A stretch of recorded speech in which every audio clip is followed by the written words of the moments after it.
მალე მიხეილ სააკაშვილს $200 მილიონ ღირებული ბოინგი ეყოლება. ცნობას ამის შესახებ ახალი მემარჯვენეები ავრცელებენ. დავით გამყრელიძის განცხადებით, ინფორმაცია მათ იმ კომპანიისგან მოიპოვეს, რომელიც ამ მარკისა და მოდელის თვითმფრინავების რეალიზაციას ეწევა. გამყრელიძე ამბობს, რომ შეკვეთილი კომპანიას უკვე მიღებული აქვს. როგორ გამოიყურება სუპერთანამედროვე ხომალდი ბოინგი 787. ამას ნინი საყვარელიძის სიუჟეტში ნახავთ.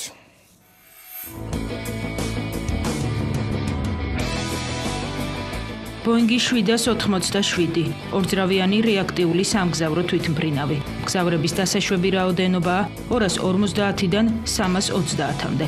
2010 წლის ივნისის მონაცემებით ამერიკულ კომპანიას მიღებული აქვს 900-მდე შეკვეთა. თვითმფრინავის ორი ტიპი არსებობს. ერთის ფასი $185, მეორესი კი $218 მილიონი. ძირითადად ეს ყავს არაბული ქვეყნების შეიხებს და მეფეებს. შეიხების სიაში შესაძლოა მიხეილ სააკაშვილიც მოხვდეს. დავით გამყრელიძე უცხოელ წყაროზე დაყრდნობით იუწყება, რომ ბოინგ 787 მალე პრეზიდენტ სააკაშვილის საკუთრება გახდება. ახალი მემარჯვენეების ლიდერი ამბობს, რომ შეკვეთა ამერიკულმა კომპანიამ საქართველოდან 6 თვის წინ მიიღო. თანხის ნაწილი კი სავარაუდოდ უკვე გადახდილია და ის ბიუჯეტიდან გამოიღო.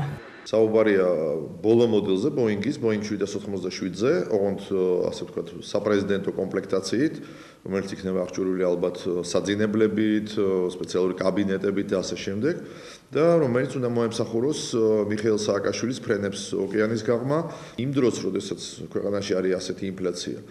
ასეთი ხარჯის გაწევა, ასეთი დაუსაბუთებელი, უზარმაზარი თანხის გადახდა ბიუჯეტიდან $200 მილიონ დაახლოებით ამ ფარგლებზე საუბარი, სრულიად დაუშვებელია, სრულიად გაუმართლებელია და მე მოუწოდებ, რომ გააუქმონ ეს კონტრაქტი.